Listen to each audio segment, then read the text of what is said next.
So, similar to the sports industry, advertisers and digital signage owners and operators have been challenged with both a changing audience as well as businesses cutting back on spending. Today, we have with us Jamestown, the owners of One Times Square and several other digital advertising displays in New York City and other cities. Jamestown is a design focused real estate investment and management company with over a 35-year track record and clear mission to transform spaces into innovation hubs and community centers. Today, we have with us my friend Sherry White, head of One Times Square. In her current role, Sherry is responsible for overseeing the conceptualization, design, and redevelopment of One Times Square, one of New York City's most historic buildings. On behalf of Jamestown, Sherry also manages the annual New Year's ball drop celebration, a time-honored tradition watched by more than 1 billion people every year. This past December, Jamestown successfully merged the in real life world with the virtual world in a first of its kind 2021 New Year's Eve virtual experience in Times Square. So Sherry, thanks for joining us. Always great to see your face and glad to have you. Well, thanks for having me, Brett. I'm looking forward to this.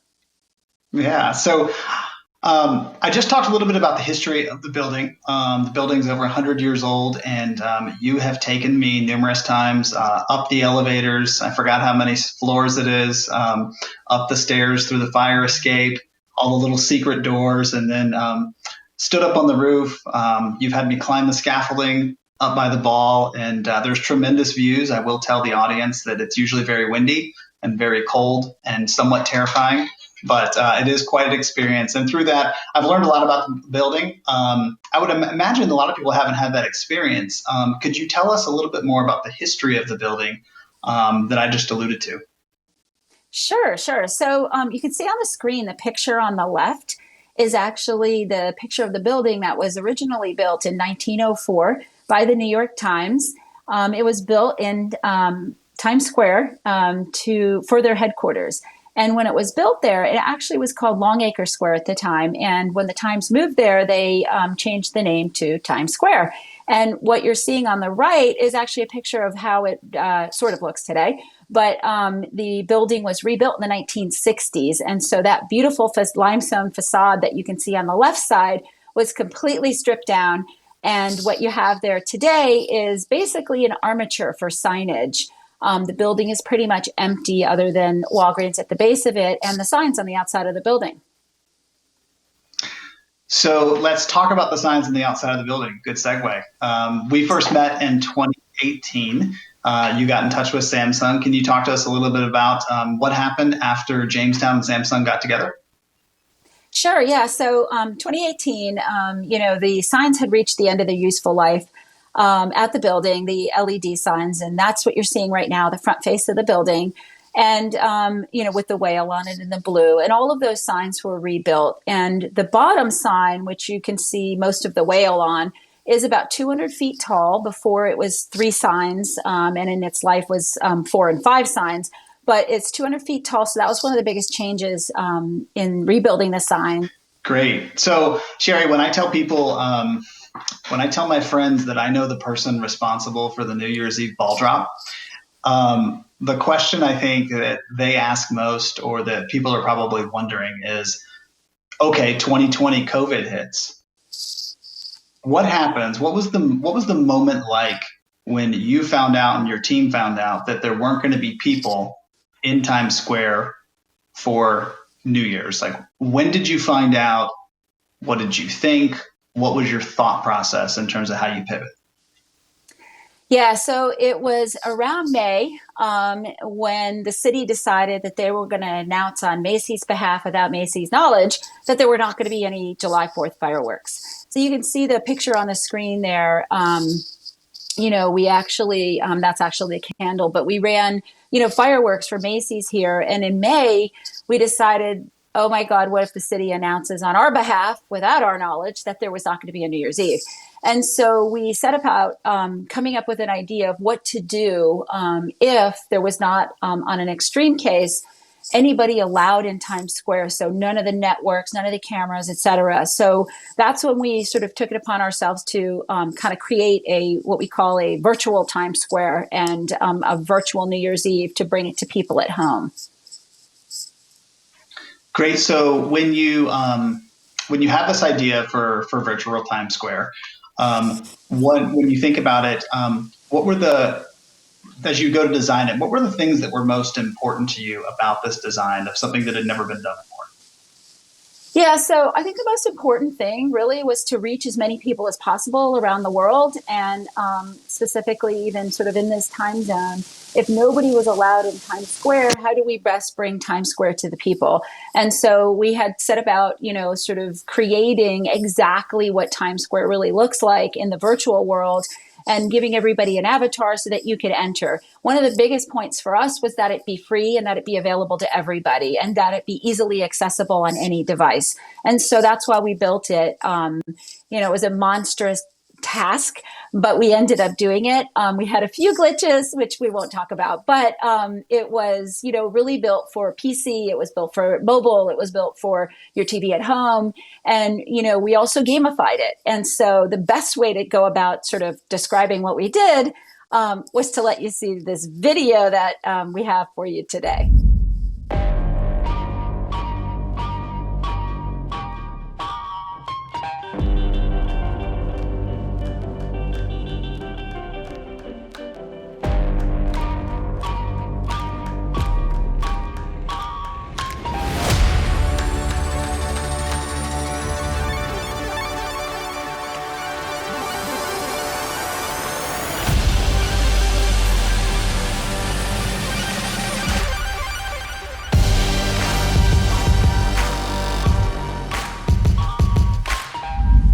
Wow, Sherry, that's really incredible. Thank you for sharing. I remember it well as if it was 2 months ago.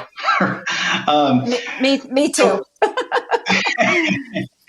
so, um, so, talk to us about the results. I said at the beginning, you mentioned that over 1 billion people, watch the ball drop every year. I think through this pandemic, a lot of creativity has come out of it.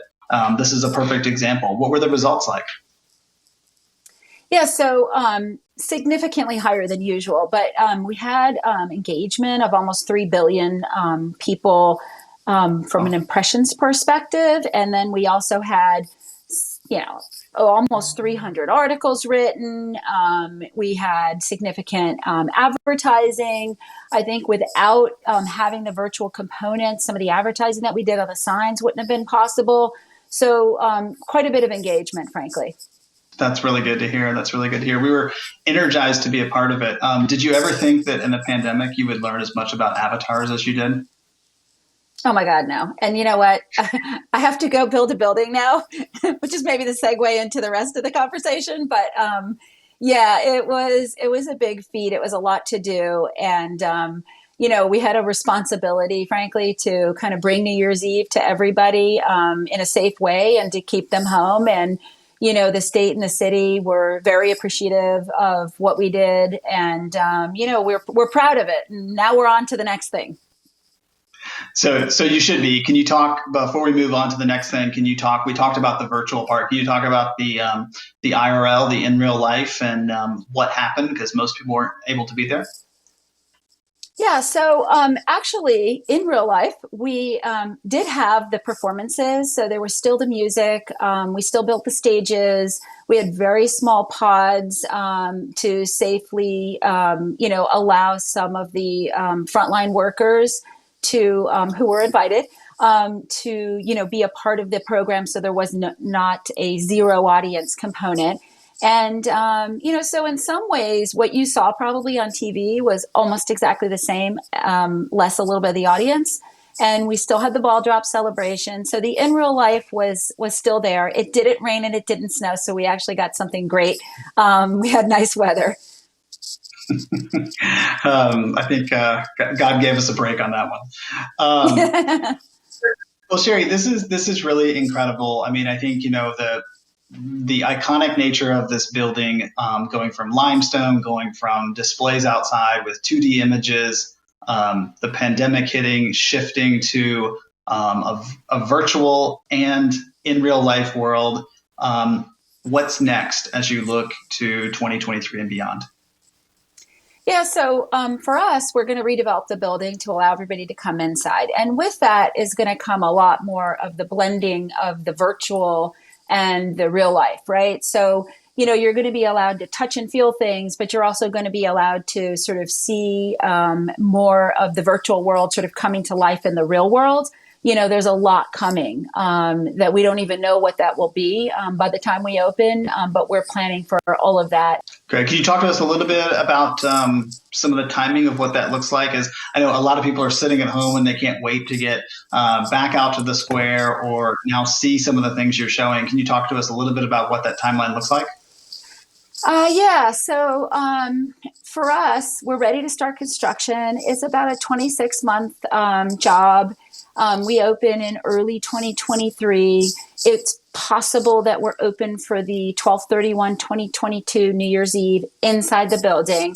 And for New Year's Eve, frankly, most of the celebration, and for 110 years, the celebration has really occurred outside the building because the ball drop and the ball is actually located outside the building on the top of the building. And it's best seen right now from outside the building. And so what we're doing is creating an event that will allow you to be able to see that a lot closer from the inside of the building. So we're working on that. It's probably late 2022, early 2023. New signs will go up on the building in 2022. It's just the reopening of the inside of the building will not be until like 2023.